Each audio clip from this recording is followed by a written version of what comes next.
آپ صلی اللہ علیہ وسلم نے فرمایا میری امت سے گناہ خطا و نسیان یعنی بھول چوک اور مجبوری معاف کر دی گئی ہے. رواہ ابن ماجہ. السلام علیکم. ماشاء اللہ، جزاک اللہ. ایک بچے نے سورہ بقرہ کی آخری 3 آیتوں کی تلاوت کی، اس کا انگریزی میں ترجمہ کیا. وراء کل امت عظیمہ تربیت عظیمہ. ہر کامیاب قوم کے پیچھے عظیم تربیت ہوتی ہے. اسی تربیت کے سلسلے میں، عام لوگوں کی فلاح و بہبود کے سلسلے میں یہ جلسے کا انعقاد کیا گیا ہے. اب میں مولانا جہانگیر عالم قاسمی صاحب کو دعوت دے رہا ہوں کہ وہ خطاب فرمائیں اور لوگوں کو اصلاح کی دعوت دیں. اور یہ جو کام ہے انبیاء اور رسول، ابراہیم کان امۃ قانتا للہ حنیفا. ابراہیم علیہ السلام اپنے آپ میں ایک امت تھے. تو جب بھی اس طرح کا کبھی کوئی مسئلہ ہو تو انبیاء اور رسول کے قصوں سے پورا قرآن کریم بھرا پڑا ہے، اور ہم اپنے دل کو سکون کر سکتے ہیں اور اپنی جد و جہد میں شدت پیدا کر سکتے ہیں.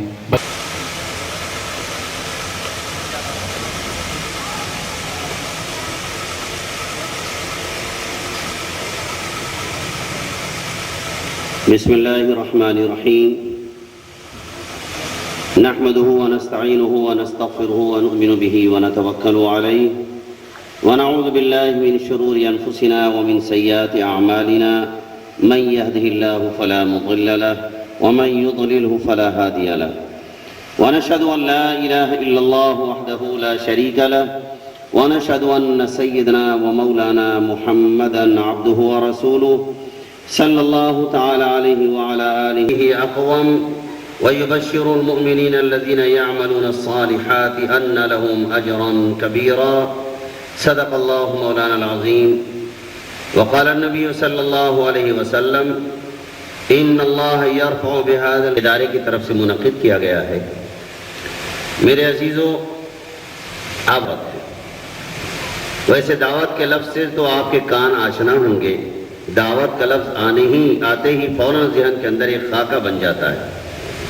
چاہے وہ دعوت بریانی کی ہو یا دعوت ذکر و اذکار کی ہو. دعوت کا مطلب ہی ہے کہ مدعو کیا گیا ہے، آپ کو آواز دی گئی ہے، صدا لگائی گئی ہے کہ آپ کو آنا ہے، چاہے کھانے کے لیے ہو چاہے سننے کے لیے ہو. مگر امت کے ساتھ جو مسائل ہیں وہ عجیب و غریب ہے.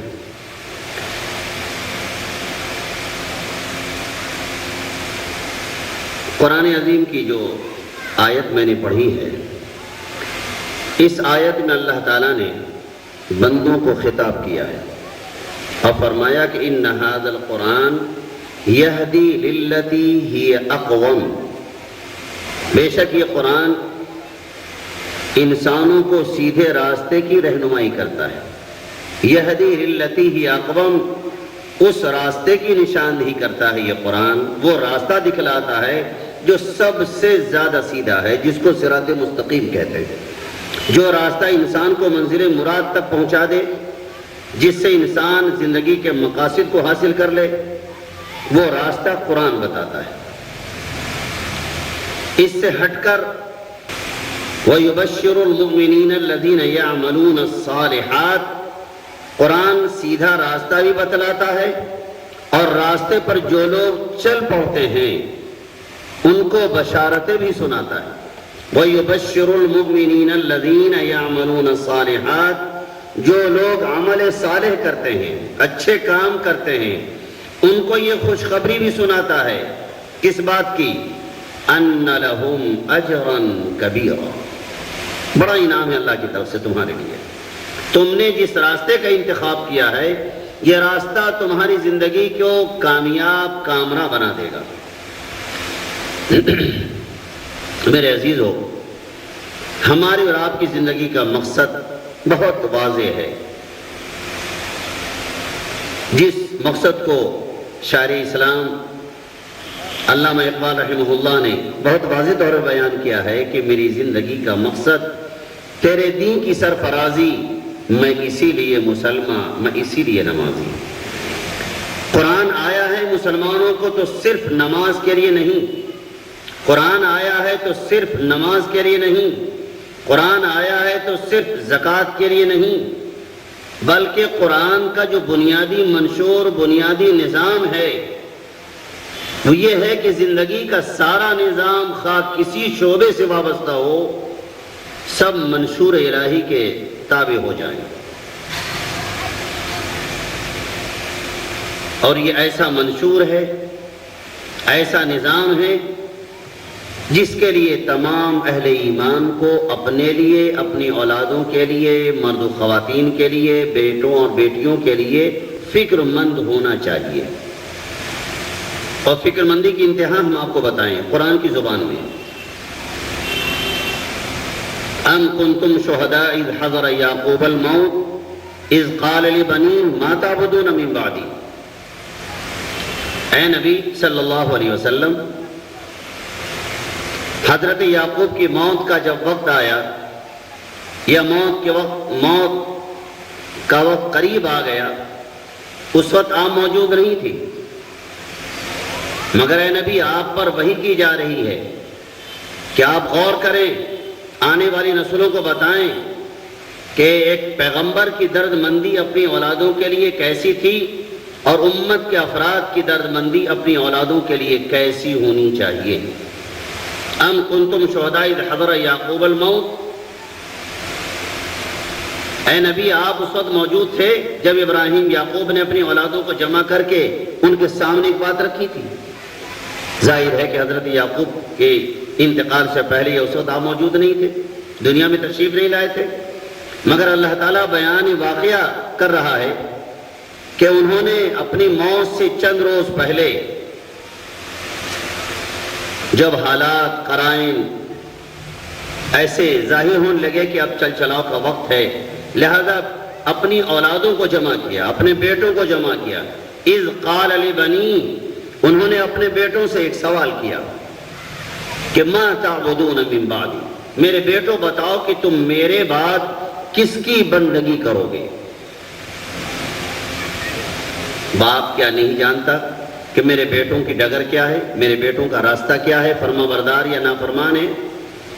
پیغمبر زادے ہیں، نبی زادے ہیں، اتنا تو اعتماد ہونا ہی چاہیے، مگر نہیں۔ کس کا رخ کیا بن جائے، حالات کدھر لے جائے، لہذا چل چلاؤ کے وقت یا دنیا جانے سے پہلے اپنی اطمینان قلب کے لیے بیٹوں کے سامنے ایک بات رکھی کہ میرے بیٹوں، میری موت کا وقت قریب ہے، چل چلاؤ کا وقت آنے ہی والا ہے، مگر میں دل کو اطمینان حاصل کرنے کے لیے تم سے ایک بات کہتا ہوں کہ یہ بتاؤ کہ میرے مرنے کے بعد تم کس کی بندگی کرو گے؟ اب تک تو میرا پریچر ہے، میرا دباؤ ہے، میری تربیت، میری رہنمائی ہے کہ تم اللہ کی بندگی کر رہے ہو، لیکن کل کو آنکھ میری بند ہو گئی، میں دنیا سے رخصت ہو گیا، اس وقت تمہاری عبادت کا کیا انداز ہوگا؟ تم خدا کس کو سمجھو گے، کس کو مانو گے؟ اپنے نفس کے غلام بن جاؤ گے یا اپنے مالک کے غلام بن کر کے تابعدار، فرما بردار بن کر کے زندگی گزارو گے؟ بتاؤ۔ ما تعبدون من بعدی، ابو آپ پریشان کیوں ہیں؟ آپ اتنے پریشان کیوں، فکر مند کیوں ہیں؟ ہم اسی خدا کی بندگی کریں گے کہ جو ابراہیم، اسماعیل، اسحاق، یعقوب کا خدا ہے، اسی ایک خدا کی بندگی کریں گے۔ اور آپ کے اطمینان کی بات یہ ہے، آپ کے اطمینان قلب کے لیے ہے، نحن لہو مسلمون، اب وہ ہم اس خدا کے لیے تابعدار بن کر کے ہی رہیں گے، نافرمانی نہیں کریں گے۔ بیدار مغزی کہہ لیں آپ کہ اپنی اولادوں کے بارے میں کس قدر فکر مند ہیں اللہ کے پیغمبر، مگر آج ہمارے حالات کیا ہیں؟ ہم نے اپنی اولادوں کو، اب اسکول والے ہماری اولادوں کے ذہن و دماغ ہوگا، مگر دنیا کا عقل مند ترین اور محسن باپ وہ ہے جو اس دنیا کی فکر مندی اولادوں کو یوں ہی آزادی کے ساتھ چھوڑ دیتا ہے کہ ٹھیک ہے جاؤ پڑھو، جو سمجھ میں آئے کرو۔ باپ ان کی تربیت نہیں کرتا، ان کے فکر میں اسلامی تعلیمات کو داخل نہیں کرتا، ان سے اسلامی حقوق کے مطالبے نہیں کرتا، اولادیں آزاد ہو گئی ہیں تو نتیجہ بڑا خراب آتا ہے۔ وہی اولادیں اپنے والدین کے لیے سوہان روح بن جاتی ہیں. کیونکہ آج کل کی تعلیم نوٹوں کے ذریعے سے ہے یا غنڈہ گردی کے ذریعے سے. ڈگریاں لینی ہوں تو جوا کھیلیے آپ پیسوں سے. جتنے پیسے آپ خرچ کریں ڈگریاں مل جائیں گی آپ کو. یا پھر غنڈہ گردی کا سہارا لیں. آج کل کٹے پسٹل کی نوک کے اوپر ڈگریاں ملا کرتی ہیں. ایسے میں صالح انقلاب اور صالح فکر نہیں پیدا ہو سکتی جب تک کہ اولادوں کے ذہن و دماغ میں اللہ کا خوف نہ ڈالا جائے، آخرت کی فکر نہ ڈالی جائے، اپنے رب کے حضور میں حاضر ہو کر جواب دینے کی بات نہ ڈالی جائے. آزادی کے ساتھ بچے ہمارے علم حاصل کرتے ہیں تو نتیجہ یہ ہے نہ ان کا کھانا پاک، نہ ان کا پینا پاک، نہ لباس پاک. بس دنیا کی ہوس اتنی بڑھ جاتی ہے کہ پاس پڑوس کے لوگوں کو دیکھ کر کہ فلاں تیواری جی کی بلڈنگ بہت شاندار 3 منزلہ ہے تو ہماری بھی ہونی چاہیے. عبداللہ بھائی کی بلڈنگ اگر 4 منزلہ ہے تو ہماری بھی ہونی چاہیے. 4 نہ صحیح 2 منزلہ ہی صحیح ہونی چاہیے. پیسہ آئے چاہے جیسا آئے. اتنا پڑھا ہے، اتنے پیسے خرچ کیے ہیں تو وہ پیسہ لو. حلال و حرام دیکھنے کی کوئی ضرورت نہیں. بس پیسہ آئے چاہے جیسا آئے. یہ نتیجہ ہے موجودہ تعلیم کا. مگر تعلیم نبی امام الانبیاء صلی اللہ علیہ وسلم جو پیغام لے کر کے آئے، جو آپ نے پیغام دیا امت کو کہ اگر مومن بچہ ہے یا مومن کا بچہ ہے اور اس کے فکر میں اسلام ہے، قرآن ہے، امام الانبیاء کی سنت ہے، تو اس کا کھانا حلال، اس کا پینا حلال، اس کا جینا حلال، اس کی بلڈنگیں حلال، ہر چیز حلال پیسے کی ہوگی. ورنہ وہی دنیا کی ہوس، پیسہ آئے چاہے جیسا آئے. 20-20 لاکھ روپے دے کر ایڈمیشن کرایا ہے، اتنے پیسے خرچ کیے ہیں تو پہلی فرصت میں لوٹ مچاؤ، کھسوٹو، جیب کاٹو، گلا کاٹو، جیسے چاہو کٹ ڈالو.